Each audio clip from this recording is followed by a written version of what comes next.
प्रसन्न हो, तुमको लज्जा नहीं आती? कुत्ते जैसे अपना जीवन बिता रहे हो। भीमा पवर्जितम पिंडम आदत्ते गृहपालवत। जिस पांडवों को जीवन भर तूने दुश्मन माना, उन्हें पांडवे के टुकड़े खाकर के टुकड़खोर कुत्ते जैसे जी रहे हो तुम।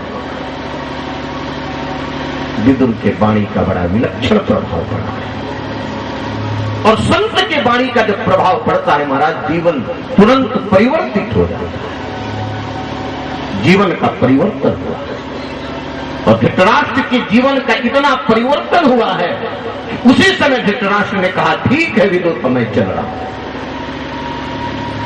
विदुर जी का लक्ष्य था अपने भाई का उद्धार, और विदुर जी धृतराष्ट्र को लेकर के चले। साथ में गांधारी भी आई, और हरिद्वार के गंगा के तट पर इनका कल्याण है। गंगा के तट पर कुटिया बनाते अपने पाप का प्रायश्चित। जीवन भर तूने पाप किया है, और पाप का प्रायश्चित तो गंगा जी के तट पर ही हो महाराज। गंगा परम पावनी है, गंगा के तट पर ही पाप का प्रक्षालन होता है। लेकिन हम अपने पाप को समझ करके उसका प्रायश्चित तो करेंगे। और धृतराष्ट्र ने इतना पाप पर पश्चाताप किया है कि उनकी कुटिया में अपने आप आग लग गई।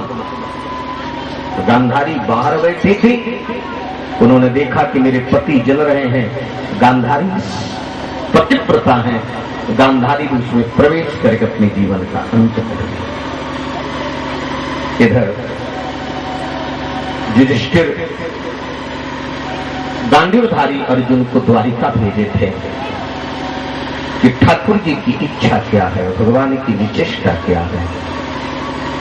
अर्जुन द्वारिका गए, लेकिन 7 महीने तक हस्तिनापुर लौटे ही नहीं। पर इधर महाराज धर्मराज युधिष्ठिर ने देखा कि लोगों की प्रवृत्ति बड़ी विपरीत हो चुकी है। अब प्रजा के मन में काम की अधिकता, क्रोध की अधिकता, लोभ की अधिकता। ये क्या हो रहा है? इतना भारी परिवर्तन कैसे? पाप की प्रवृत्ति सबके मन में।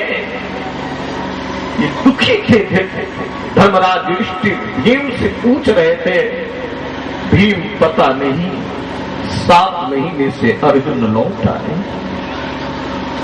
तब तक अर्जुन आए और कटे हुए वृक्ष की भांति रोते हुए धर्मराज युधिष्ठिर के चरणों में गिर गए। स्त्रियों जैसे फपक फपक करके रोते हुए अर्जुन को देख करके धर्मराज युधिष्ठिर घबरा गए। अर्जुन, तुम्हारे तेज से आश्चर्यचकित होते देवता, तुम इतने दुखी, कहीं तुमसे पाप तो नहीं बन गया? किसी ब्राह्मण का तूने अपमान तो नहीं कर दिया?